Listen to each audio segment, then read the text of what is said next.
আসসালামু আলাইকুম এভরিওয়ান। দিলের রানী গল্পের ৮ নম্বর পার্ট নিয়ে চলে আসলাম। বেশি কথা না বলে চলুন গল্প শুরু করা যাক। ওরা হয়ে ফ্ল্যাটে ঢুকে নিজের রুমে চলে গেল। ভাবতে লাগলো শ্রাবণের সাথে এমন করা ঠিক হয়নি, কিন্তু এত তাড়াতাড়ি ভালোবাসি বলে দেবে এটাও তো ও পারছে না। শ্রাবণ নিজের রুমে ঢুকে ভাবতে লাগলো কি করে এই মেয়ের মুখ থেকে কথা বের করবে। ঠিক করলো কালকে থেকে আর হিয়ার সামনে দেখা দিবে না, কথাও বলবে না, দেখা যাবে কি হয়। কাব্য ফ্ল্যাটে ঢুকলে শ্রাবণ গম্ভীর কণ্ঠে ডাক দিল, কাব্য শুনে যা।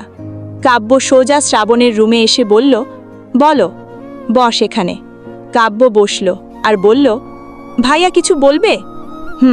তোকে একটা কাজ করে দিতে হবে। কি কাজ ভাইয়া? তুই কালকে হিয়ার সামনে যখন যাবি তখন রিয়া আর আমাকে নিয়ে কিছু কথা বলবি। ওহো, এই ব্যাপার, বুঝেছি। জেলাস ফিল করাতে চাও? খুব জেলাস ফিল করাতে চাই। আমি তোমাকে কয়েকদিন আগে বলেছিলাম না যে রিয়ার সাথে কথা বলছিলাম, তখন হিয়া সেখানে ছিল। তোমার সাথে রিয়ার বিয়ের কথা শোনার পরেই হিয়া সেখান থেকে চলে গেল। তবে আগের বারের থেকে এইবার একটু বেশি অভিনয় করতে হবে, আবারও বলবি বিয়ের কথা। ঠিক আছে ভাইয়া। সকালবেলা হিয়া প্রাইভেটে যাওয়ার জন্য রেডি হয়ে দাঁড়িয়ে আছে।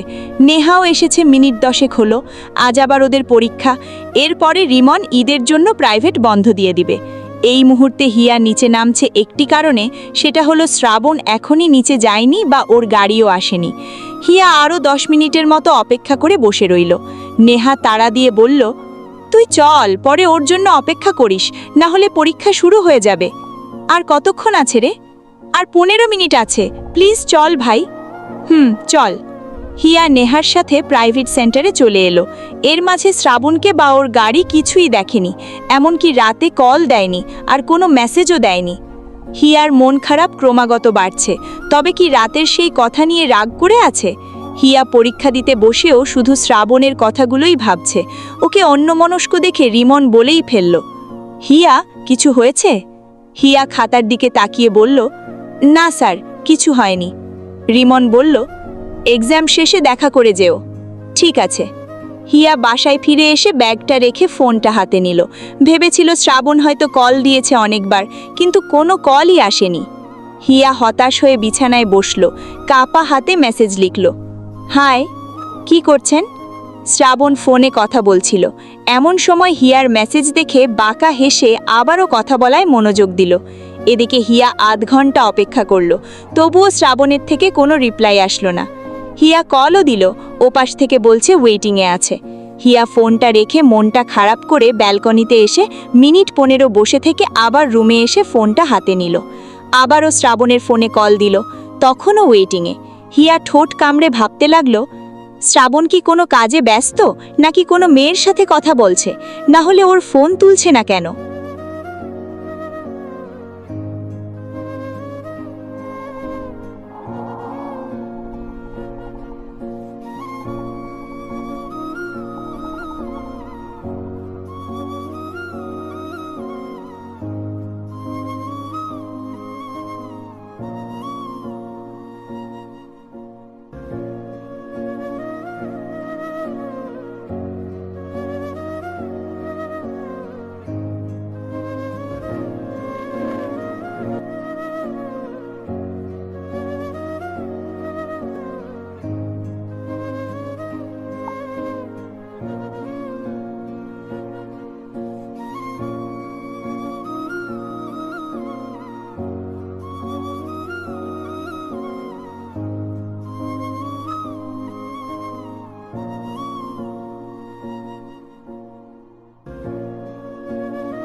হিয়া ভাবাভাবি বাদ দিয়ে রুম থেকে বেরিয়ে গেল। ছাদে এসে দেখল ছাদে শ্রাবণ আসেনি। হিয়া দোলনায় গিয়ে বসল, আনমনে শ্রাবণের কথাই ভেবে চলেছে। ওর ভাবনার ব্যাঘাত ঘটল কাব্যকে দেখে। কাব্য একপাশে দাঁড়িয়েছিল ও খেয়ালই করেনি। অবশ্য কাব্য দেয়ালের আড়ালে দাঁড়িয়েছিল বলেই হিয়ার খেয়ালে আসেনি। কাব্য হিয়ার দিকে এগিয়ে এসে বলল, আপু কেমন আছো? ভালো, তুমি? আর ভালো, একটু সমস্যায় আছি গো। কি সমস্যা ভাইয়া? কাব্য নাটকীয় ভঙ্গিতে বলে উঠল, আর বলো না, আমার একটা ফুপাতো বোন আছে, নাম ওর রিয়া। ও আবার শ্রাবণ ভাইয়াকে মন প্রাণ উজাড় করে ভালোবাসে। আজ কয়েকদিন হলো আমাদের বাড়িতে এসেছে, কিন্তু ভাইয়াকে না পেয়ে কেঁদেই চলেছে। খাওয়া দাওয়া বন্ধ করে দিয়েছে। কি করি এখন বলো? আম্মু বলছে রিয়া যদি স্বাভাবিক না হয় তাহলে ভাইয়ার সাথে ওর বিয়ে দিয়ে দিবে। হিয়ার রাগও হলো আবার কান্নাও পেল। ও আগেই ভেবেছিল হয়তো ওর ফুপাতো বোন, যে কিনা শ্রাবণকে পছন্দ করে, আর এখন শুনছে ওর সাথেই শ্রাবণের বিয়ে দিবে। হিয়া কাব্যকে কিছু বলবে, ঠিক তখন কাব্য বলে উঠল, আপু থাকো, আমার আবার নিচে যেতে হবে, দারোয়ান আঙ্কেলকে বাজারের জন্য টাকা দিয়ে আসতে হবে। ঠিক আছে যাও। কাব্য চলে গেল। হিয়ার মনের মাঝে কেমন একটা জেদ চলে এলো। রিয়ার কথাও ভাবতে পারছে না, শুধু মস্তিষ্ক জানান দিচ্ছে শ্রাবণ শুধু ওর। শ্রাবণকে খুব তাড়াতাড়ি ভালোবাসার কথা জানাতে হবে, না হলে ও রিয়ার হয়ে যাবে, যা কোনো মূল্যেই হতে দেওয়া যাবে না। হিয়া দরকার পড়লে আজই শ্রাবণের সাথে কথা বলবে, ওর রাগ ভাঙাবে। এখন কাব্য নিচে চলে গিয়েছে, এই সুযোগে শ্রাবণের সাথে ভালোভাবে কথা বলতে পারবে। হিয়া দোলনায় থেকে উঠে সোজা ছাদ থেকে নেমে এলো। শ্রাবণদের ফ্ল্যাটের সামনে এসে দাঁড়ালো। কলিং বেল চাপলো কয়েকবার। শ্রাবণ শুনেও না শোনার ভান করে রইল, কারণ দরজা খোলাই আছে। কাব্য নিশ্চয়ই বোকার মতো কলিং বেল চাপবে না, আর না কাজের আন্টি, সে এলে ডাক দেয়। এটা নিশ্চয়ই হিয়ার কাজ। শ্রাবণ নিজের রুম লক করে বিছানায় এসে বসল। হিয়া কোনো উত্তর না পেয়ে নিজেদের ফ্ল্যাটে চলে এলো। এসে বুদ্ধি বের করতে লাগলো কি করে শ্রাবণের সাথে কথা বলবে। বিকেলবেলা শ্রাবণ রেগি হয়ে বের হলো। হিয়া ব্যালকনিতেই বসেছিল। শ্রাবণ বাসার নিচে দাঁড়াতেই গাড়ি এসে হাজির। শ্রাবণ আজ হিয়ার দিকে তাকালো না, সোজা গাড়িতে উঠে বসল। এদিকে হিয়ার রাগে ব্যালকনির গ্রিলে জোরে বাড়ি মারল, যার পর ন্যায় নিজের হাতে নিজেই ব্যথা পেয়ে আরও রেগে গিয়ে রুমেই চলে গেল। এমন সময় মাহিমা বেগম এলেন। হিয়াকে ডেকে বললেন, হিয়া আমার সাথে কিচেনে আয়, কিছু কাজ বলতে, ইফতারি বানাবি আমার সাথে। হিয়া না করতে চাইল, কিন্তু পরক্ষণেই খুশি হয়ে চলে গেল। কিচেনে এসে টুকটাক কাজ করে দিতে দিতে বলল, আম্মু আজকে উপরে ওদেরকে ইফতারি দিয়ে আসবনি, রোজা প্রায় চলেই গেল, ওরাও মেহমানের মতোই তো। হিয়ার খুশি হয়ে কিচেনে আসার কারণই ছিল এটা। মাহিমা বেগম খুশি হয়ে বললেন, ভালো চিন্তাই তো করিস দেখা যায়, ঠিক আছে তাহলে ভালো করে আরও কয়েকটা আইটেম যোগ করি। ঠিক আছে। হিয়া তার মায়ের সাথে অনেকক্ষণ যাবৎ রান্নাবান্না করার পরে সব রেডি করতে পেরেছে। মাহিমা চৌধুরী হিয়াকে বললেন ওদের ডেকে আনতে। এতে হিয়া বলল, আম্মু ওরা সারাদিন রোজা থেকে এই নিচে আসবে ইফতার করতে, তার মধ্যে আবার ছেলে মানুষ লজ্জাই দেখবে, আসতে চাইবে না। আর ওদের সামনে আমিও বাকে, কেমনে ইফতার করব, আমার কেমন যেন লাগবে, এর থেকে আমি এগুলো দিয়ে আসি আম্মু। মাহিমা বেগম বললেন, ঠিক আছে যা। হিয়া বড় একটা ট্রেতে করে ইফতারিগুলো নিয়ে আসবে, ঠিক তখন মাথায় আসলো শরবতের কথা। হিয়া ট্রেগুলো নামিয়ে রাখলো, এরপরে আলাদা করে শরবত বানাতে শুরু করলো। মাহিমা বেগম বললেন, শরবত আবার কার জন্য? আম্মু ওদের জন্য সবই নিয়ে যাচ্ছি, শুধু শরবতটা বাকি ছিল, তাই শরবতও নিয়ে যাব। পাশ থেকে হামিদ শিকদার বলে উঠলেন, আম্মু যাই বানাও একটু তাড়াতাড়ি নিয়ে যাও, সময় কিন্তু বেশি নেই। তাড়াতাড়ি করছি। হিয়া ট্রেটা নিয়ে চলে গেল। তিনতলায় এসে দরজার সামনে দাঁড়িয়ে রইল। দু হাত দিয়ে ট্রে ধরে আছে। এখন এই কলিং বেল বাজাবে কি করে? হিয়া উপায় না পেয়ে পা দিয়ে দরজা ধাক্কা দিল, কয়েকবার দিল। ডাইনিং টেবিলে শ্রাবণ আর কাব্য বসেছিল। কাব্য নিজের জন্য শরবত বানাচ্ছে, শ্রাবণ শরবত খায় না, যার জন্য নিজেই নিজের শরবত বানিয়ে খাচ্ছে। শ্রাবণ মোবাইল স্ক্রল করছে। এই সময় দরজা ধাক্কানোর শব্দ পেয়ে কাব্য ডাইনিং টেবিলে বসে বিরক্তি নিয়ে বলে উঠল, এখন আবার কে এসেছে? শ্রাবণ মোবাইলে নজর স্থির রেখে বলল, উঠে দেখে আয়।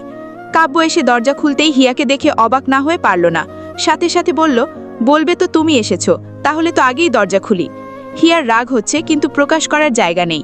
কাব্য ভিতরে আসতে বলল। হিয়া ভিতরে ঢুকতে ঢুকতে শ্রাবণের দিকে তাকালো।